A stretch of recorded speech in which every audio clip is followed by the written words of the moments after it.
Hello friends, welcome to my new YouTube channel JMS maths tutorial और मैं हूं आपका फ्रेंड अमरेश वर्मा। आज मैं फिर आपके सामने एक नया वीडियो लेके आया हूं और आज के वीडियो में हम चर्चा करेंगे CBSE board 2025 maths standard set 1 का क्वेश्चन पेपर जो इस बार 2025 में पूछा गया है। उस क्वेश्चन को हम लोग आज डिस्कस करेंगे। क्वेश्चन सेट 1 में जो है सबसे पहला क्वेश्चन कह रहा है कि if X equals to A B Q and Y equals to A Q B where A and B are prime numbers then HCF XY minus LCM XY is equal to. देखते हैं, हमारे पास x की value दे रखी है। कितनी दे रखी है? x की वैल्यू दे रखी है हमारे पास a b q और y की वैल्यू दे रखी है a q b। तो HCF पहले निकाल लेते हैं इसका। HCF जो है x और y, तो HCF दोनों में लोएस्ट वैल्यू कौन से है? दोनों मैचिंग कर रहा है। a q और a में a मिल रहा है और BQ और B में B मिल रहा है। तो HCF हमारे पास आ गया कितना? A और B। HCF आ गया हमारे पास A B। ठीक है, अब LCM निकाल लेते हैं। LCM जो है दोनों में देखें, बिगर वैल्यू A और AQ में कौन सा बिगर वैल्यू है? ये AQ है और B और BQ में क्या है? BQ है। तो अब हमारे पास क्वेश्चन कह रहा है कि HCF XY minus LCM XY।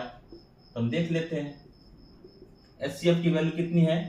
AB minus LCM की वैल्यू AQ BQ। कोई ऑप्शन है? ये तो ऑप्शन नहीं है। AQ BQ है लेकिन यहाँ पे 1 है, तो इसको हम और आगे इस दोनों में कुछ कॉमन आ सकता है। हाँ, कॉमन आ सकता है। क्या आएगा?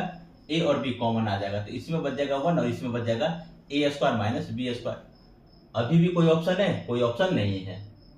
ठीक है, एक ए बी वाला ये भी है, ये भी है, ये भी, तीन है, तो इस तीन में से कोई एक आंसर होगा।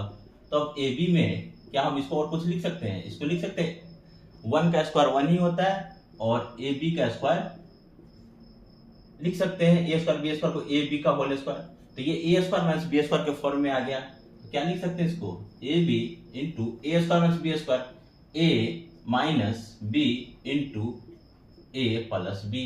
तो A प्लस B, क्या ये ऑप्शन है? Option number D. हमारा ऑप्शन नंबर डी ये आंसर आ गया क्वेश्चन नंबर फर्स्ट का। इस तरह से चैप्टर 1 का ये LCM और HCF से था। क्वेश्चन नंबर 2 देखते हैं। ये भी चैप्टर 1 का ही क्वेश्चन है MCQ में। क्वेश्चन कह रहा है कि 1 प्लस रूट 3 का होल स्क्वायर और 1 माइनस रूट 3 का होल स्क्वायर ये पॉजिटिव रेशनल नंबर है, नेगेटिव रेशनल नंबर है, पॉजिटिव इरेशनल या नेगेटिव। देखते हैं, इसको सॉल्यूशन करते हैं।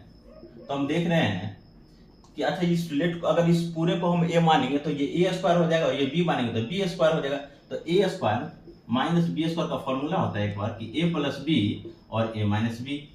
इस तरह से हम क्या लिख सकते हैं इसको? a को ये 1 plus root 3 plus 1 minus root 3। Similarly 1 plus root 3 और माइनस है तो ये माइनस 1 हो जाएगा और माइनस माइनस प्लस आ जाएगा, प्लस रूट 3। तो इससे क्या होगा? ये रूट 3 से रूट 3 कट गया तो 1 प्लस 1 कितना हो गया? 2 और यहाँ 1 से 1 कट गया तो ये हो गया रूट 3 प्लस रूट 3 कितना हो जाएगा यहाँ पे? 2 रूट 3। तो 2 2 जा 4 रूट 3, 4 और रूट 3। जब रूट आ गया तो इसका मतलब क्या होगा? ये अच्छा प्लस में है तो ये positive irrational number. Option number C इसका आंसर आ गया। इस तरह से ये हम क्वेश्चन आसानी से कर सकते हैं। नेक्स्ट क्वेश्चन देखते हैं। Question number 3, the distance of point A from x axis is 3 unit. अच्छा, एक हम ये ले रहे हैं, हमने ये कोऑर्डिनेट जो है हमने ये लिया। क्या है ये x है और ये x डैश है, ये हमारा y है और ये हमारा y डैश है। अब question, the distance of a point a from x axis is 3 unit.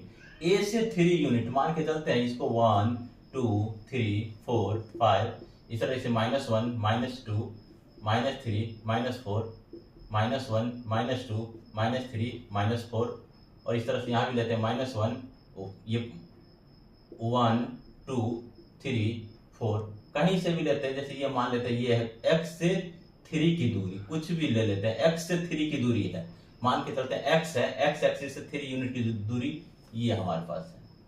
या प्लस में हो सकता है या तो ये माइनस में हो सकता है। तो ये 3 है, 3 यहाँ पे कुछ भी हो सकता है।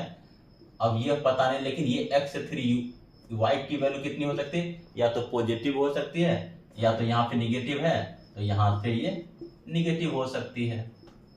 तो 3 वाला क्या कह रहे हैं यहाँ पे? The distance of point A from x axis 3। ए से ए से कोई पॉइंट जो है वो कितने दूरी पे है, वो 3 यूनिट पे है। Which of the following can not be coordinate of the point A, तो ए का पॉइंट कौन सा नहीं हो सकता है, ये 3 वाला तो जो है, जो 3 वाला वो तो होगा ही, 3 वाला जो भी है वाई एक्सिस में होगा, यहाँ भी वाई एक्सिस में 3 वाला है, ये भी हो सकता है यहाँ से, ये भी हो सकता है, लेकिन ऑप्शन नंबर ये डी जो है ये हमारे पास 1 है, ये 1 नहीं हो सकता, तो इसीलिए ऑप्शन नंबर डी हमारे पास क्या हो गया, 3 और 1। ये हमारे पास क्या है, एक्स एक्सिस पे 3 यूनिट है, तो यहाँ पे कौन सा है, ए का पॉइंट नहीं हो सकता है, तो ये नहीं हो सकता है, क्योंकि यहाँ पे एक्स एक्सिस 3 है ना, जबकि हमें निकालना क्या है, वाई एक्सिस 3, तो यहाँ पे वाई एक्सिस कितना है, 1 है, इस वजह से हमारा ऑप्शन नंबर डी हो गया। अब देखते हैं question number 4, the number of red balls in a bag is 10 more than the number of black ball. अच्छा, ब्लैक बॉल हमें पता ही नहीं है क्या है, तो लेट ब्लैक बॉल को हमने x मान लिया, तो रेड बॉल कितना हो जाएगा, रेड बॉल x प्लस 10, तो टोटल कितना हो गया, टोटल बॉल्स हो गया x plus x, 2x plus 10 आ गया। अब हमारे पास क्वेश्चन बोल रहा है if the probability of drawing a red ball की प्रोबेबिलिटी दे रखा है 3/5। अच्छा, p ऑफ रेड बॉल दे रखा है, कितना दे रखा है, 3/5। अच्छा, रेड बॉल के लिए हम क्या करेंगे, आ जाएगा यहाँ पे, रेड बॉल के लिए हम क्या करेंगे, यहाँ पे रेड बॉल हमारे पास कितना है, x प्लस 10 है, x प्लस 10 है, और टोटल हमारे पास कितना है, टोटल बॉल्स 2x प्लस 10, ये 3/5 के इक्वल में आ जाएगा। यस, तो देखते हैं बाय क्रॉस मल्टीप्लीकेशन हम कर लेते हैं, तो 5 से मल्टीप्लाई करेंगे x प्लस 10 को, और 3 से मल्टीप्लाई करेंगे 2x प्लस 10 को, तो इससे क्या होगा, 5 को x से मल्टीप्लाई करेंगे तो 5x प्लस 5 10 जा 50 इक्वल टू 3 2 जा 6x प्लस 3 10 जा 30 आ जाएगा। तो हम देख लेते हैं 5x, इधर ये 5x है और ये प्लस है, तो इधर हमारे पास माइनस हो जाएगा 6x, ये प्लस का 30 और ये प्लस दूसरी तरफ आने के बाद माइनस में आ जाएगा 50, तो ये minus X equal to minus 20, तो एक्स की वैल्यू आ गई कितनी, 20। तो हमें क्या निकालना है, then total number of balls, total number of balls कितना हमारे पास है, 2x प्लस 10, तो total number of balls 2x plus 10, इसका मतलब 2 इंटू 20 प्लस 10, 22 जा 40 प्लस 10 कितना आ गया, ये 50, टोटल बॉल कितने हो गया हमारे पास 50, ऑप्शन नंबर